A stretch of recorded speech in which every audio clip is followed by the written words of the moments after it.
Hey guys, we're live at vNext, and we're here with the Women in Teams panel, and we're going to be talking all things women in tech and women in teams today. First, we're going to start by going around and just introducing ourselves, and then we're going to have some questions, or we're just going to have some chat. Excellent. I'm so happy to be here. This is so completely exciting and cool. Have my little headset. I am Caruana with Microsoft Teams Engineering. I run our global community initiatives and adoption.microsoft.com and a whole bunch of solutions and everything. I have an amazing team. They are fantastic, and they let me come and do fun things like this sometimes. And so I've been in Teams since the very beginning, actually. Actually been at Microsoft now officially 10 years. Wow. Which is amazing. I started in the IT department, and I worked on migrating SharePoint to the cloud, and then I ran Skype for Business for Microsoft employees, and then managed to get a gig in Teams engineering. So that was really exciting. I knew it was going to be a thing. But of course, I didn't know about the pandemic, so that made it even more of a thing. But the favorite part of my job is to come to these events, because I love seeing people, and the community is so welcoming. If you're new out there, get yourself to a community event, because you'll make lifelong friends, I'm not kidding, and you'll learn a lot, and you'll get to really do great things for your career. And so thank you for having me on your cool panel. We're so glad to have you here. So I'm Sharon Weaver, and I own an IT consulting company called Smarter Consulting. We help people solve problems, business and technology problems. I have been in technology for over 25 years, and I started in software development, technical support, and I got into the Microsoft world and found this really cool tool called SharePoint. And kind of went down that route and stayed in SharePoint for a long time. And then this Teams thing comes along, and everybody's like, that sounds like the perfect thing for you. And I was like, okay. And I fell in love. And so now I spend my day teaching people how to use Teams and basically helping them use more and get more out of what they already have. So I'm excited to get to do this today. Well, I'm excited too. I think that's the theme of the day. This conference is always exciting anyway. But my name is Joy Apple. I am the Director of Customer and Partner Success for Orchestra Software. I started also with SharePoint. In fact, I'm Joy of SharePoint because I love it so much, and I always love a good pun. But I started as an administrator for a 2007 farm. Go Moss. Yes, we get our stickers, our Moss stickers. Go Moss. But every time something new came out in SharePoint, it was always so exciting, because then there was 2010, and then there was all these other things. But I discovered that I didn't do so well just talking to servers all day long every day. I craved the human interaction. So I began doing internal training, which led to being a trainer, which led to being a consultant. So for over 15 years now, been out and about, training, helping, solving problems. And I would say within the last 4 or 5 years is where I really found community and the power of the community. It's amazing. And Caruana, I've got questions for you later about some of your personal insight in the community, but I'm excited to be part of this panel and part of this conversation. Well, I'm Christy Robinson. I joined this powerful league of pros, and I'm glad to do so. I'm a woman in tech. I came into the Microsoft and SharePoint ecosystem, I want to say 20 plus years ago. I don't know if any of you remember eRooms. It was technology that was later purchased by Microsoft, and then it became WSS, Windows Server 3.0, and eventually SharePoint 2001, 2003. So I'm live or die, ride or die SharePoint all day long. And that originally was in the oil and gas community, in the IT realm. I was in project management, but in order to do some of the collaboration and the discussion and the information sharing for a project that spanned at that time 7 states, we really needed a web-based type of solution. So I was able to kind of pilot our company with early SharePoint as a Microsoft pilot, and that was the beginning of the bite for me, I think. So I had been angling to get into the IT org from that point on. I eventually did, and then I left the oil and gas industry to start my own consulting, Paint Rock Consulting, and that has allowed me to kind of cross-thread some of that expertise across multiple industries and verticals, which I love. I didn't realize I had a bit of ADHD a long time ago, but for ADHD people, if you are on a client on a long project, and that's great, but it's also wonderful to be able to have that exposure to different clients, different business cases, different requirements to help grow your knowledge and expertise in a particular skill area. That's how I came in. I like to say, as a consultant, you don't marry your clients, you date them. I always loved that. Right. I always loved being a consultant and getting to, and also you meet different people. It's very mentally stimulating. I always felt like it was, because you get to work on different business problems and what have you. I actually worried about that when I came inside Microsoft. Like, would I get bored?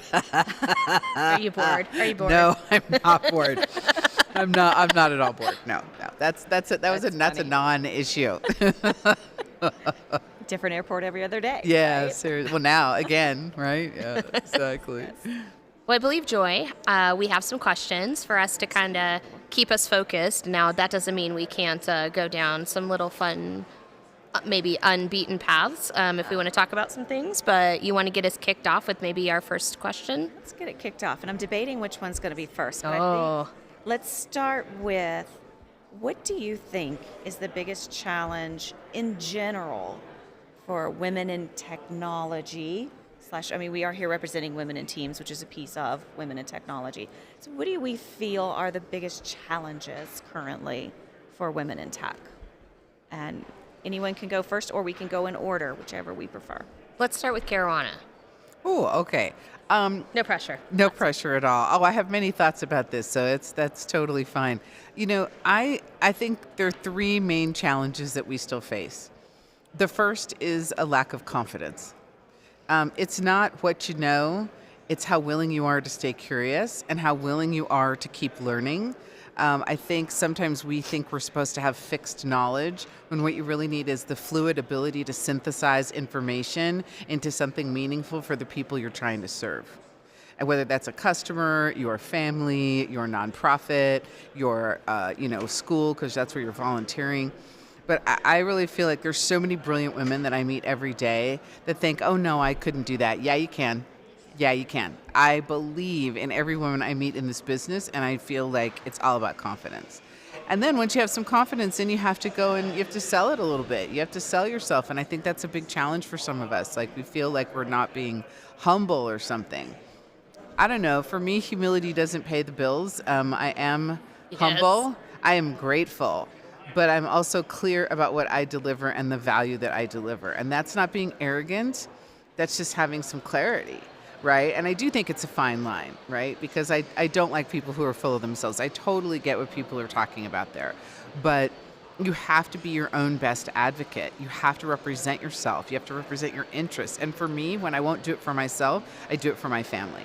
Right? And so it's like, it's not really about me at all. It's about what can I bring to my family and resources and time and stuff like that. And then the last thing I don't think is gender specific. I think it's the pace of change, like how to deal with the pace of change, So I don't know. I think confidence and a little chutzpah and that ability to get out there and meet people and authentically try to serve them. I have never sold Microsoft technology. I educate people about the options that they have. And yes, I have sold literally millions of dollars worth of Microsoft technology over my career because I've been in the field and what have you. But I don't think of myself as a salesperson. I never did. Right? I'm there to help. I'm there to be of service. I'm there to educate you, like what you said, about what people often already have and they're just not using. Right? So I don't feel like I'm a salesperson except when it comes to representing my own best interests. So I just want to encourage women to rep themselves a little more and pretend you're talking about something else. How would you tell your best girlfriend to answer that question? Right? Sometimes I take the answer I'd tell a friend and use it as my own. Because I'm not quite there, I don't quite feel it, but I would feel it for one of you, right? So if I can take that energy and then apply it to myself, then, that can help. So, yes, see, I told you I had thoughts. I know. I love it. I absolutely love it. I think we all experience running into women who have self-doubt and lack of confidence. So I think that's, really important. I think, and once again, I mean, we face problems all the time, and I think women have their share of specific problems, but there are some genderless problems too. I don't know what's the right word. Yeah, gender free. Gender free. Yeah. And I think one of the biggest things that we still struggle with, and definitely in American culture, so I'm not going to speak for the rest of the world because I don't know the rest of the world, but I do know in an American culture, we still have that idea that the corporate world is built around the idea that the man goes to work and the woman stays home and takes care of the kids. Correct. And so I think one of the big challenges we still face as women is the idea that corporate America is not built for flexible work environments where we have families and we have children and we have aging parents and we have siblings and we have lives outside of our corporate jobs. And I think that's why a lot of women tend to go to consulting and working for themselves, is because that corporate environment does not support the typical, stereotypical woman's life. And I think as a challenge, when we think about changing things, I feel like if that could kind of be reworked to be more supportive across the board, because now we've got dads that are staying home and we've got, parents that we have to take care of, and we're working remotely. And, there's all these different things that kind of come into play when we think about the way that corporate America is set up and structured to support those full-time workers. So, I mean, I'm going to say that, in my opinion, that's probably still one of our biggest challenges as a culture. Mm-hmm. I'd like to add something to that. I think, for women who are interested in tech, I think there's this underlying assumption that they have to be invited to the game or to the table. I know that was my feeling, and I know that was some time ago, but I've used that to try to very enthusiastically engage women who even show the slightest hint of interest in technology, to make them feel, yes, there's a place at this table for you. You might have to bring your own chair. You might have to carve out your own space, but by all means. And I have found, I've done some mentoring for some college-age students recently, and I have found that the digital natives and millennials and Gen Z age groups are finding that a bit easier. I think they find it a little bit more natural to just step up and say, I want to do this, or I want to be a part of this, whereas perhaps older women in the workforce who might have been on different tracks along their career paths might feel like they still need to be kind of coerced, or not coerced, but invited into the space. It's interesting, on International Women's Day, there was a women's business group in Tulsa that got together, and I went to that. So it wasn't just technology, but it was across the board. And one of the panelists that was there is in the oil and gas industry, and she's a VP now. And she said that one of the things that she did that she thinks helped her get further than anything, apart from being professional and knowing her job and the business, she invited herself to meetings to be in the room. Mm-hmm. Right? Say, hey, I want to be a part of that.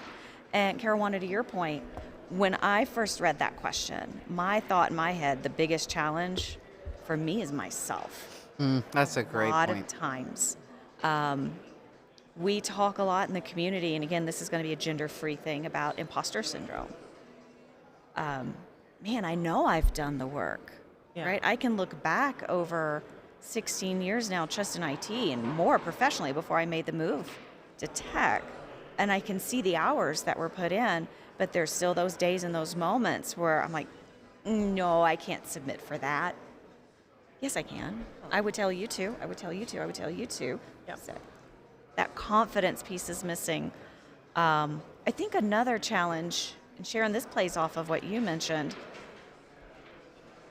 people presume more than they should that someone's not interested because of their stage in life to do something. Oh, well, she's got 3 kids at home. She's not going to want to go to the conference, so we're not going to offer it to her. Let her turn that down. Right. Yeah. Let her say, oh, I can't this year, but let's do it next year. So mentality, mindset, confidence, I think, it's such a multifaceted topic. But I think the more we talk about those things and the more we have that conversation in community, that gives us the opportunity to start knocking those challenges down and building each other up. And one of the other pieces is you might I don't know, anybody listening out there might find it odd that I didn't start talking about being the only woman in the room or having people mansplain to me or, kind of that, that condescending, let me help you understand it, dear attitudes that are out there. It's not that those things don't happen, to me, luckily even at Microsoft, it's pretty rare because Microsoft is an awesome company for trying to change the culture of inclusion. And it's one of the main reasons that I work there is to be a part of that transformation. But it doesn't mean it's hit every single corner of our company, right? But I also feel that having that confidence, having the community, having friends, really, working your career as a team sport, it minimizes the impact of that negativity that we all encounter at one time or another. I've certainly worked with, some folks, especially before I got to Microsoft, that, wanted to explain a TCP/IP stack to me and didn't understand my background and didn't know that, I'm not the marketing gal. Right? Just because I wear lipstick doesn't mean I'm not an engineer or don't understand. Now, there are different kinds of engineers. There are kinds of engineers that I am not, right? For sure. But I am a technically minded female and, assume that and then we'll talk. But my confidence can kind of cut through some of that, right? And sometimes I feel like now I don't experience some of that because people do get my energy before I come in a room. And that's the benefit of also paying attention to my brand, right? Like everybody has a brand out there. You're either actively building it or it's building itself without your attention. So I have put a lot of effort into building my brand and owning that process so that nobody can tell my story for me, my own effort to tell my story.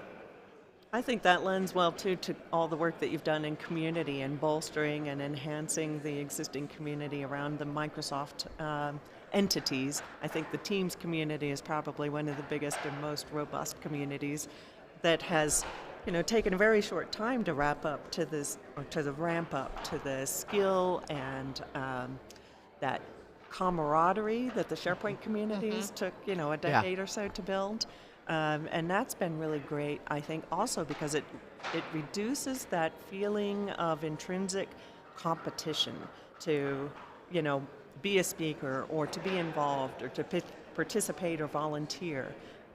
Having that community aspect and engagement in that with so many people who are just passionate about the technology, the use cases, helping people realize how to use it better and utilize it better and get what they're paying for in their tenants and their environments. I think that all goes a really long way, and that's what sometimes people have their first exposure to the community. At a SharePoint Saturday or a Community Days event, that could be their first real exposure to the whole community behind the scenes. And I think this community, or all of those communities as a whole, do a really great job of welcoming and growing interest within them.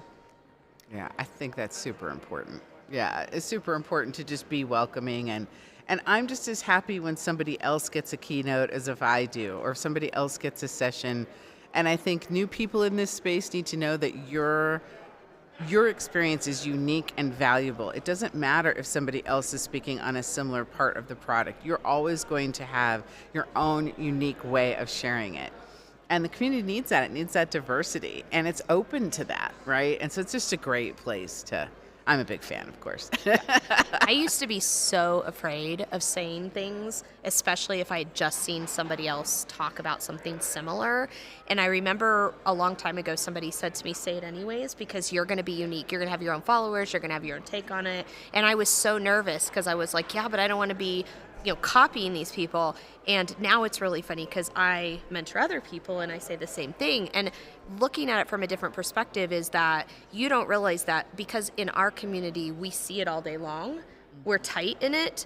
There's so much of a bigger world out there, and there is a unique perspective and there is a unique view that now I say the same thing to other people. Like, yeah, just say it anyways. Like, you're still going to put your unique perspective on the whole thing that you're doing. Absolutely, because we all came to that from our own journey.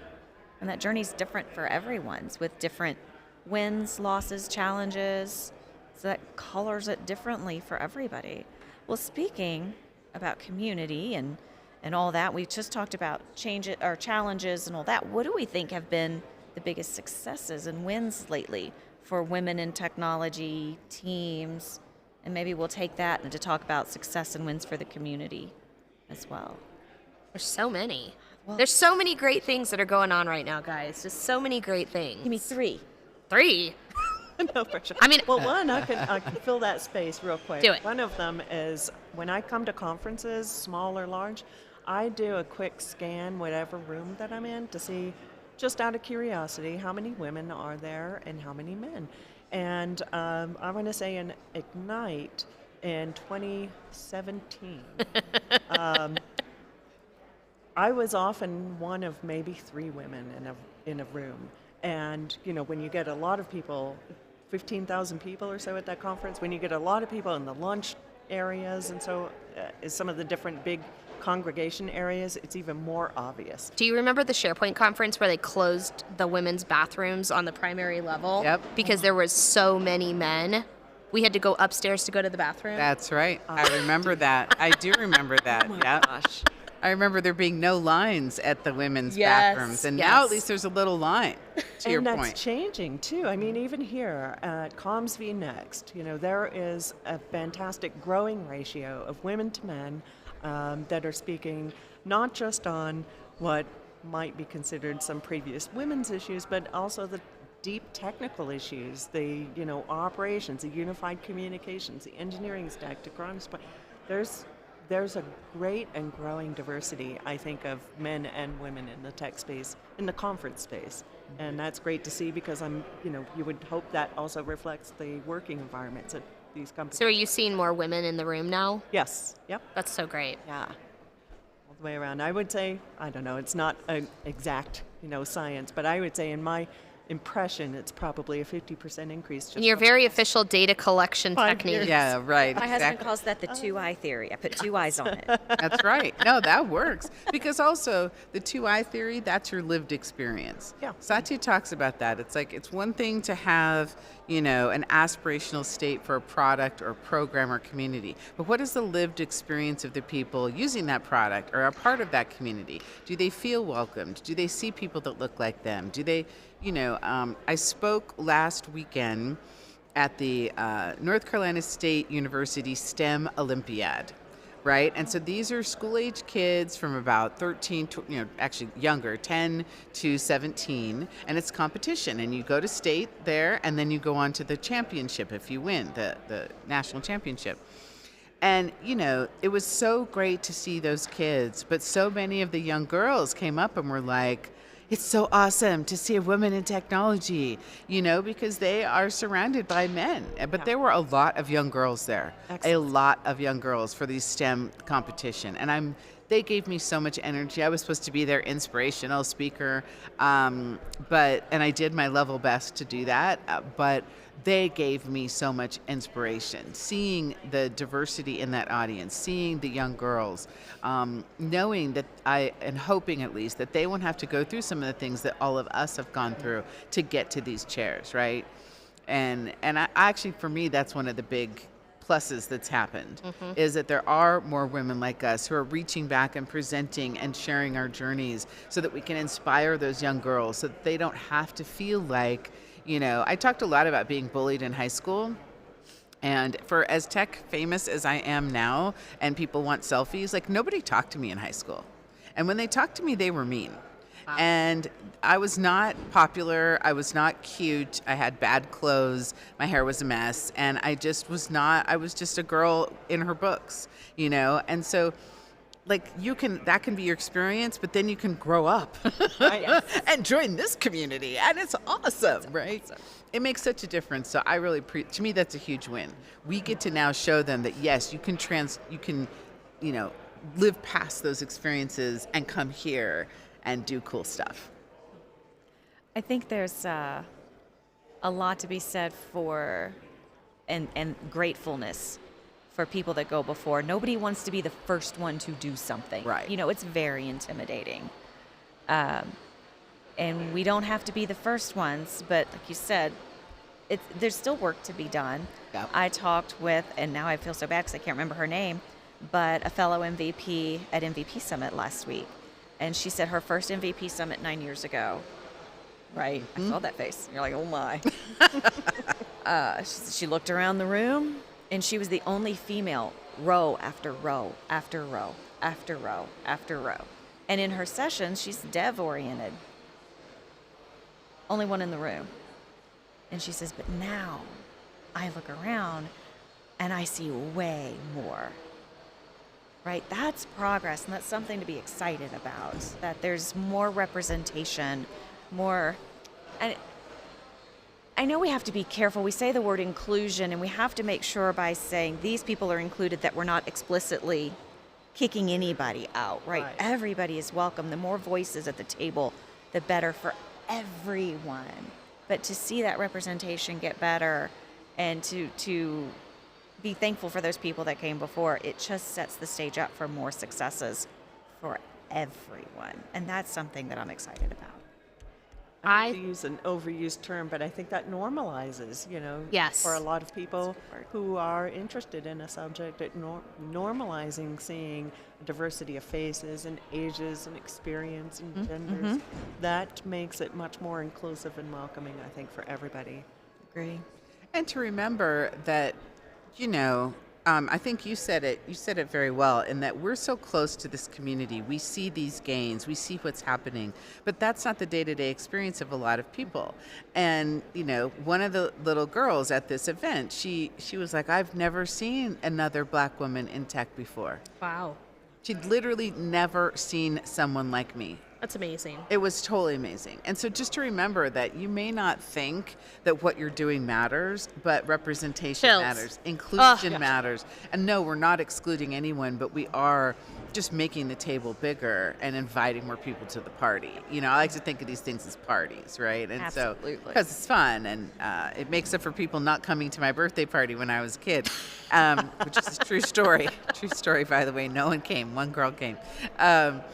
But, it makes a big difference. So don't think that what you're doing out there isn't part of this. We're all part of it. It's great.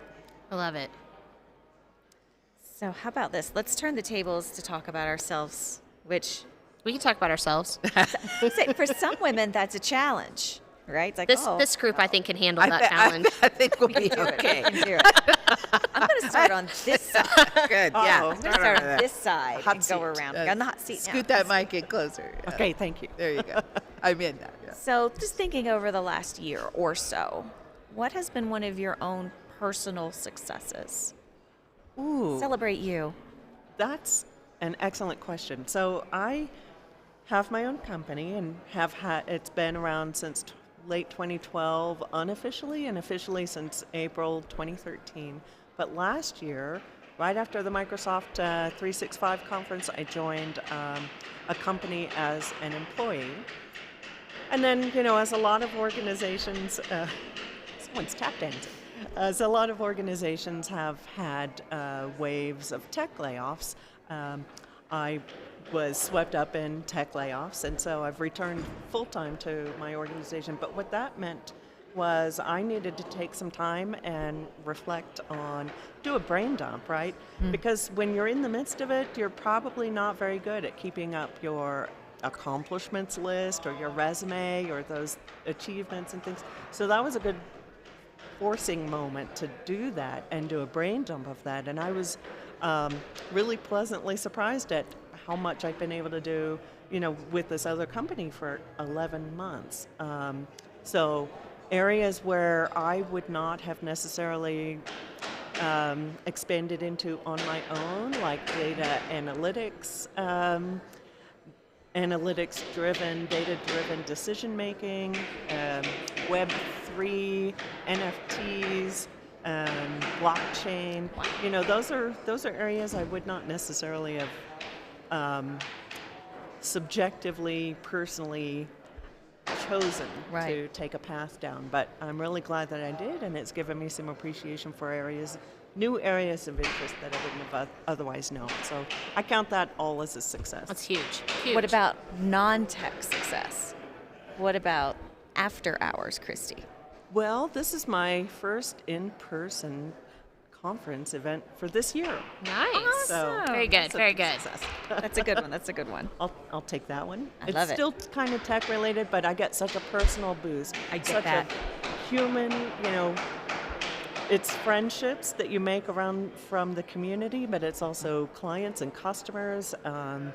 And these are all people that you have so much in common with just because of the technology. So this is not work to me, not tech at all. It is a way to have that kind of social life blended into my areas of interest. Yay. Love it. Love it. Sharon. All right, you go next, Joy. Oh, What do you got? what have I got? I don't know, Joy. Can you talk about yourself? How long do we have? Okay, try to keep it somewhat brief. Well, professionally, I moved out of consulting, sorta, to a third-party tool company, which I never thought I would have done. But wow, it's so super cool and it's actually useful, so I love it. Go Orchestrate. But It is a cool tool. I had to, and the way I was describing it to my friends and my family, learn net new, right? Because I started in SharePoint so many years ago, and I learned it and I grew into it. But then for most of the last 15 years, I've just been building on that or learning the new feature sets. But it's still SharePoint under the hood, and it's Teams, but it's still these features. It's still Teams, which in the content management still SharePoint, right? So it's this thing that evolved, but it was always growing on that base of knowledge. But his brain isn't what it was 15 years ago, and it's full of so much stuff and life. So dedicating time to learn that net new and to really get into the innards of that software, that was definitely a challenge. And especially everything happens so fast these days. It's not like, okay, you're going to start building a career, and no, you've got to have this down as soon as possible. So I survived. So that was really good. On the personal side, I was chosen to be part of a documentary about the women of Tulsa, Oklahoma. I live in Tulsa, Oklahoma. And So great. that was very amazing for me. And my favorite part about it, it's not about IT women. It's not about lawyers. It's not about doctors. There's an architect. There's a rodeo queen. There's a domestic engineer, which is the technical term for a stay-at-home mom, wife, which I think is still the most important role anyone can have in this world, is raising children. And it's just a celebration of women that are the fabric of a community. That has been amazing, because I don't know about the others of us here, but I think I can be willing to bet we probably didn't have a lot of close girlfriends growing up because we were just a little different. Just a little. Just a little. Just a wee bit. So being able to plug in with professional technical women is amazing, and now to take that, and I'm becoming friends with people that aren't technical at all, and they're female. That I never thought that would happen. That's been great, and I've been asked to write an article for what will be the magazine for that as well. So that's been super exciting. So I'm going to expand my writing not just to tech, but to wherever I decide to take that. That's a great opportunity. That's so great. Congratulations. When's the documentary coming out? Is it? That we released it at Circle Cinema already, so it's been out and in the wild for a while. But I think we're about to release issue 4 of the magazine, so my article will start coming out, I think in May or June, probably June. That's so cool. Such a cool experience. I'm loving it. I love it. Well, Sharon, you do a lot in your community in Kansas City. I'm all over the place now. I don't even know where I live anymore. You live on the road. Yeah, I know. I live on the road. I grew up in the military, so like being on the road is home. So I think, from a career perspective, I'm going into a whole different phase of life for me. I've always been like in the cube with the Mountain Dew, like behind my computer. And over the last 10 years or so, I kind of moved up, and I started being in front of people, and I started teaching, and I started training, and I started project managing and doing all these things that I never thought I'd do.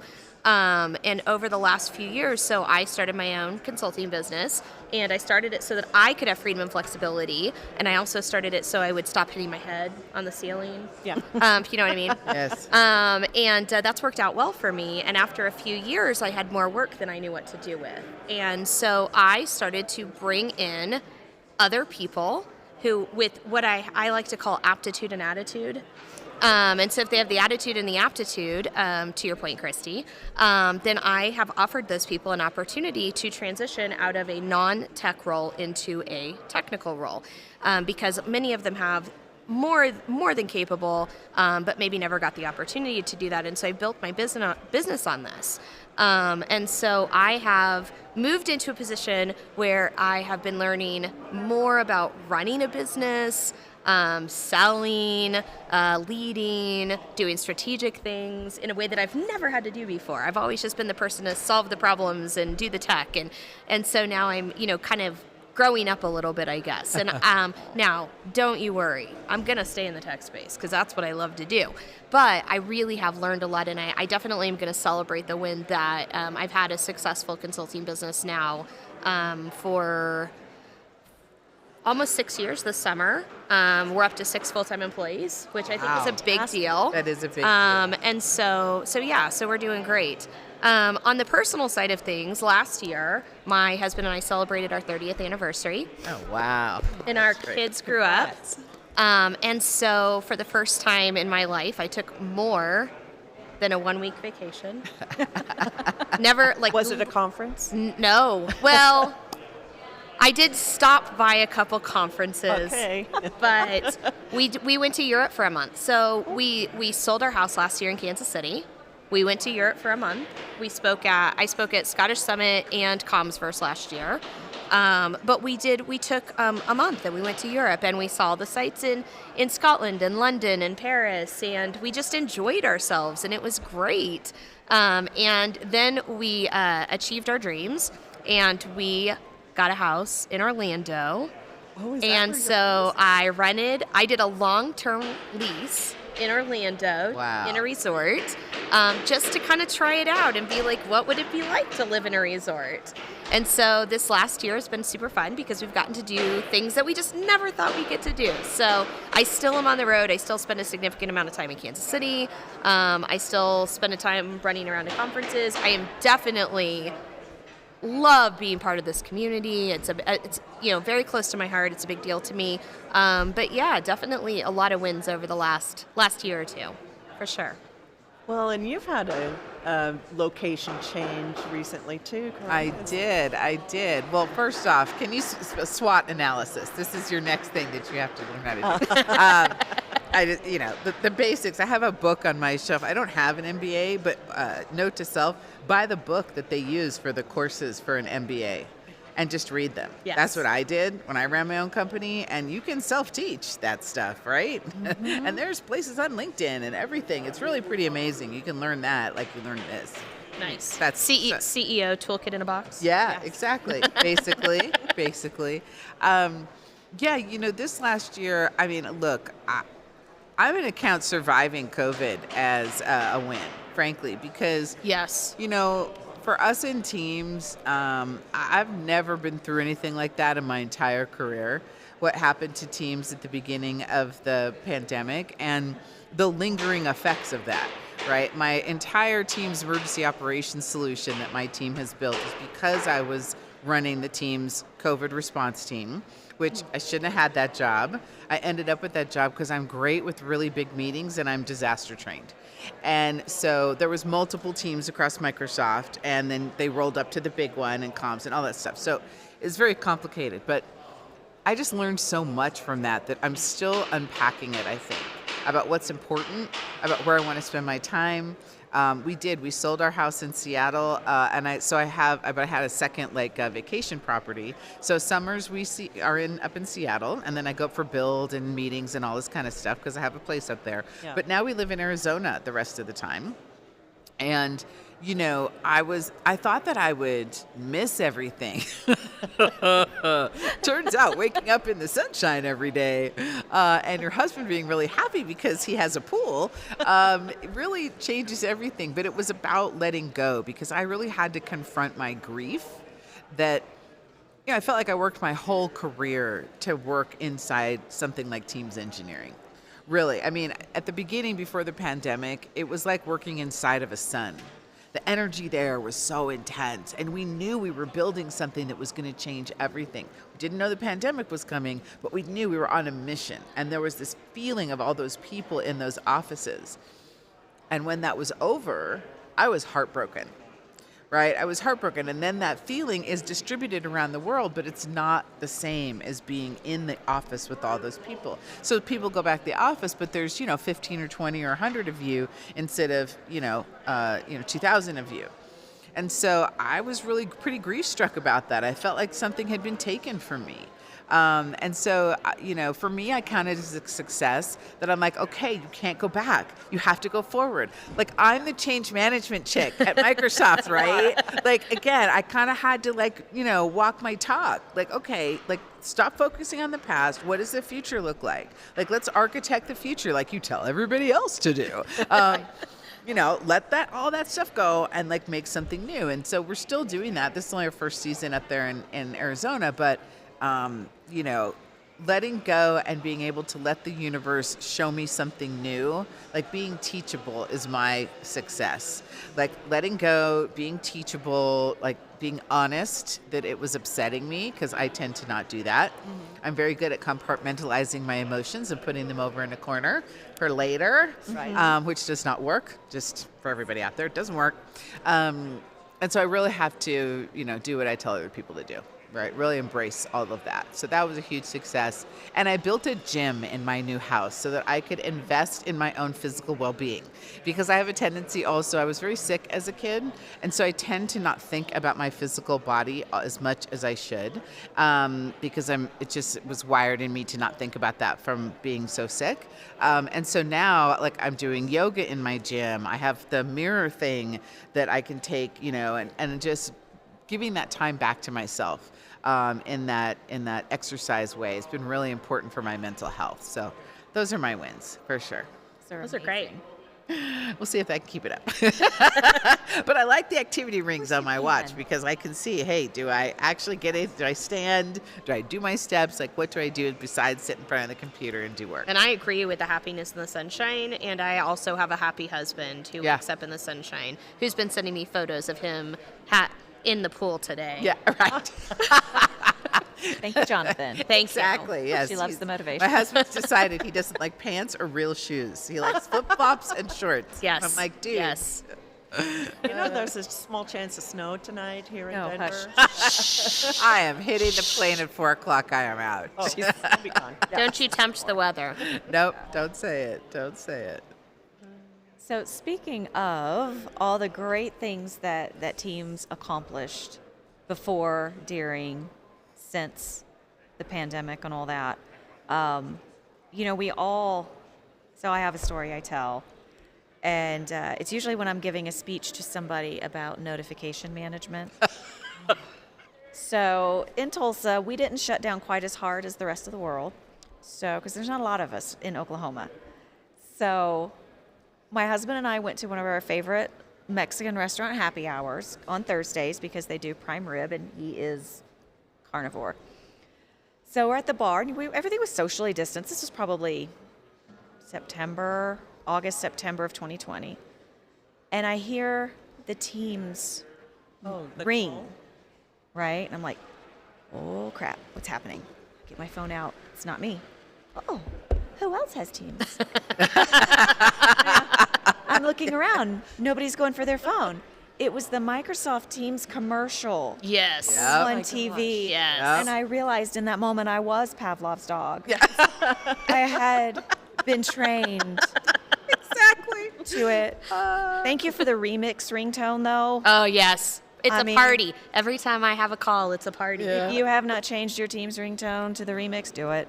Yes. Do it. Yes. I'm going to have to make a note of But- that. I haven't done that yet.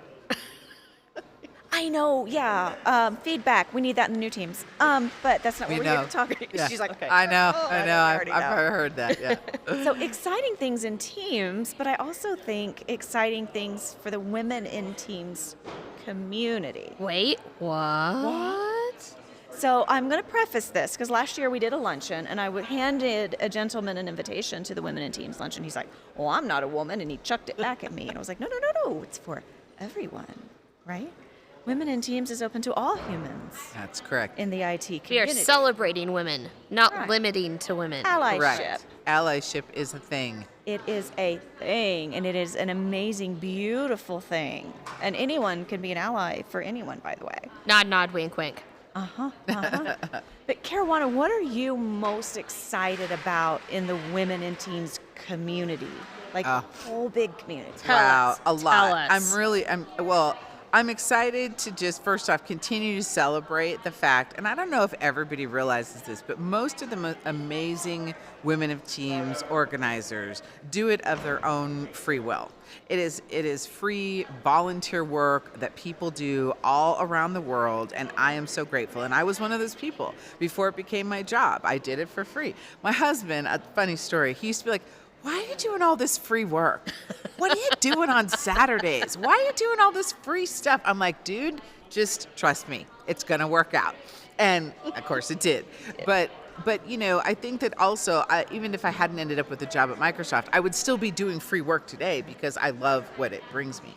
But the women in technology and women in teams, they're really just ramping up so quickly, bringing back these in-person local events. And it's really important. User groups, local meetups, hybrid ones, online for people who can't travel. There's so much happening. And everybody can sign up and learn about all of that at our Microsoft community front door, ak.ms, MGCI. That's the global community initiative that my team and I support. But it's actually run by MVPs and people outside of Microsoft. And this is a really big deal, right? To have an initiative fully funded and supported by Microsoft, but not run by Microsoft people, and having it be led by the community. And that means that there's lots of leadership opportunities for women. And I see them just stepping up in droves, right? To lead things, to do local community days events, which you can find at communitydays.org. Really to reach out to people. And I love this thing that I saw. And there's two different ones. One is new to Microsoft, right? Like you're new to Microsoft, you don't know anything about all this. How do you navigate it all? And then there was also some stuff going on about new speakers, like speaker trainings sort of stuff, which I thought was amazing. And so I just think that there's so much opportunity, and I love seeing the women really lean into that. I love being able to support them officially. I have the best job in the world because I get to build stuff and talk to humans. It's amazing, right? And help support people. And so, but yeah, the Women in Teams ecosystem as a whole. And I do have to say, look, I was on the board that created the Women of SharePoint, right? Kathy Dew and Liz Sendet and a bunch of other folks were involved in that. And I think the Women in Teams built on their shoulders, and we know that. And, I also think that's why we were able to evolve our community so quickly, is because the SharePoint people had given us a successful blueprint. So we could just look at that and go, okay, we need all that stuff over here. Right? And it was a lot of the same people too, because of course, SharePoint delivers the content experience for Teams, in case you didn't know. Better together. Yeah, better together. Hashtag better together. I take credit for creating that back in the day. Thank you. I am actually the Better Together PM actually on the team. That's a big piece of what I do. And because, but there's just so much opportunity, so many good things. And I just love seeing all these women get involved. I think that's huge because women are spectacular and they're allies, 100%. It's not just about the women. We're gonna continue to have these events at all these different shows. All men are always welcome. We are not exclusionary in any way, but we like to focus on supporting women because we do have some unique challenges in this business, and to make it different for those who come after us, right? One of the things I think that supports that in the Microsoft Global Community Initiative is the fact that Microsoft has invested time and effort and people's expertise in developing a roadmap and assets and documentation and how-to guidance. I think a lot of women who might have thought about conducting or hosting community events previously might have paused doing so because in a lot of organizations, sometimes the person who speaks up and wants to do something ends up doing all the things, and it's, it's discouraging. But with the Microsoft supported and in some cases developed assets and information and guidance, that makes that so much easier for people to to be able to on-ramp into hosting or creating their own community events and not necessarily feel like 100% of the weight is going to be on their shoulders. They've got resources at hand to be able to leverage to help them do those things. That That's is been so true. my I'm so glad you impetus. said that because, yes, yay, somebody saw our stuff. Yeah, and on the fourth Thursday of every month, we have an event organizers training. So you can join us. It's free training. We show you all those tools. We teach you how to build an organizing committee, for instance, or how to get sponsors. Or maybe events aren't your thing. Maybe instead you'd like to produce something like this or your own video or what have you. All those topics we cover in that free training. And I am just so committed to making sure that people have the tools that they need. And so are the other MVPs and board members and people outside of Microsoft who are participating in this. So everybody has something to offer. There's a place for everyone. But yeah, we really want to help people for sure. And it's a good mix of men and women, not just necessarily focusing on the women in teams or the women in community, but that whole community environment is a good mix of men and women. Providing those information and those assets. So all good stuff. Well, I have to say, I dabbled and put my toes in the water a little bit and helped organize a Women in Teams event during MVP Summit. No one looked at me and said, no, I don't want to be involved. No fun at Summit, no party. No, I mean, And it was just, unfortunate that it was not very many people came. Wait. Oh, that's wrong. Yeah, it was well attended. I'm pretty sure that's 100% wrong. Yeah, I saw the pictures. I had the full-on fear of missing out. I was so sad. to Joy not be was there. legit Joy was so afraid that this was not going to be very big, and I kept telling her, I'm like, we just do it. It's going to be great. Doesn't matter, the people. And it was so wonderful. We had a great turnout. Then I was freaking out. We're going to break fire code. They're going to kick us out. I'm going to tell people to leave. Yeah. But Those are what we call first world problems, Joy. world First world problems. problems. Yeah. Problems. If you're thinking about how do I get involved in community, maybe you just ask one of the local events near you, how can I help? They always need T-shirts folded. They always need someone to man a sticker table. They always need someone to scan badges. I have to say it. We need the stinking badges. Stinking badges. But there's always something to do, and you will be very appreciated for helping, and you can kind of grow into that. But yes, no one will say, no, I don't need your help. I think that's a really great point. So a lot of people ask me, they're like, I really want to get involved, but I don't want to speak, or I don't want to be responsible for organizing. Guys, there is a big, gigantic need for volunteers, and you don't have to do anything crazy. Like, you could just show up and help with these little things, or be on a community, some sort of a panel, or be on one of the committees and do one little thing. And sometimes, so that one person doesn't have to do all those things, you can show up and do that one little teeny tiny thing, and it'll make a huge difference. So don't be afraid to step up and maybe help. Everybody who puts any effort into one of these community events is so appreciated. And you're 100% right. It doesn't matter what you do. Fold the T-shirts, help guide people to the ladies' room, whatever it is, right? Answer questions at the information desk. Yeah, you don't have to be a speaker. You don't have to be an organizer. If that's not what, makes you comfortable, don't do that. But don't cheat yourself out of feeling like you're a part of something. Because I really think that it's about being a part of something bigger than yourself. That's what I get from this community. And I know that, when someday I decide to retire from Microsoft, what I'll leave behind is not all the budget spreadsheets I turned in, which I just turned in before I got here. No, it's not even all the slide decks that I've created or the blog articles I've created. It's the relationships I've built and being able to be a part of something that outlasts me, is so rewarding. I have this graphic I've been sharing, which is about putting yourself in the sweet spot between what you're talented at, what is fulfilling to you, and what drives impact. And being in the middle of that Venn diagram is what I call the sweet spot. Yeah. And it's on if you want to see it, it's on my blog on LinkedIn. But I think it's really important that for me, this is that, and it can be that for anybody. And you don't have to, be the one on the firing line dealing with the fire marshal, right? That is a total quality problem. But the last thing I'll say about that is, if you're doing an event or any kind of panel, I highly advise people to stop worrying about how many people show up. Don't worry about that.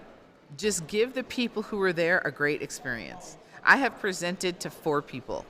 And as long as I had a great experience, I did my job, right? And I've, presented to 3,000 people, right? Obviously, it's different, but the minute I let go of that, I felt myself be more free to focus on the quality of my content and my own story, and it was good. Sometimes those ones that end up with only a couple of people can be super fun. Oh, they're great. I love them. Yeah, 100%. Oh, that's so great. Those tangents can go anywhere. Yes, they You do. have that opportunity for discussion that way. So I think we're down to about our last 5 minutes. And I wanted to thank everybody for spending the time on this panel. I wanted to give each person about a minute. If you have anything that you'd like to promote or share or bring up, this is your moment to shine. So Christy, we're gonna start on your side, but if there's anything you're like everybody needs to know about this, I want to give you just that minute to self-promote. Oh my goodness. Well, this is something that Women in Teams has been really helpful for, because I totally suck at self-promotion. I'm drawing a blank right now. But I think what I will do is talk a little bit about my session tomorrow. So this conference, I think, evolved out of unified communications, which is all kinds of things, not just Microsoft Teams, but walkie-talkies and PBX and phone systems, and there's this much bigger world out there.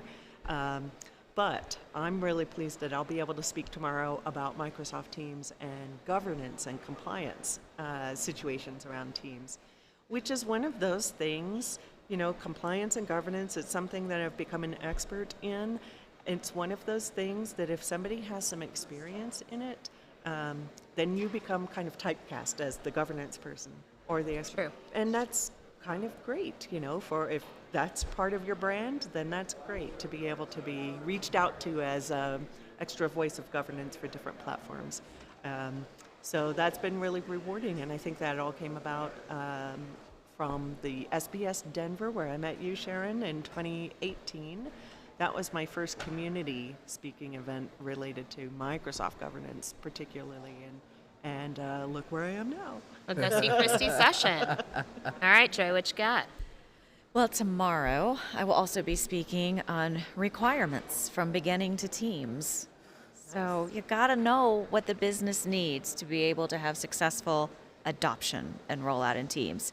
Yeah, Teams is out there, but are they using it? Is it working the way they need it to? So we're going to be talking a little bit about ITaaS and how IT as a service is a thing, and how in this modern, very agile world, it needs to continue to be a thing. But one piece of advice I want to give, especially women in tech, women in Teams that are listening. If you don't ask, the answer is automatically no. That could be for a promotion.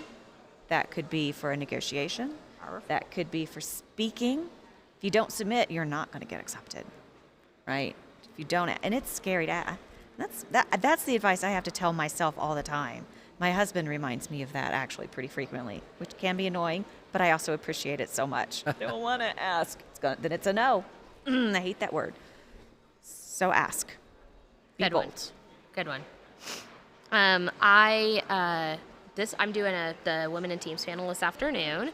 And then I'm actually headed to Vegas next week for the Microsoft 365 conference. We'll be doing a workshop on syntax. I'm also got a Teams premium session and a syntax session, so I'll be around there. And we are doing a Women in Tech luncheon, kind of like table talk thing, which I'm really excited about.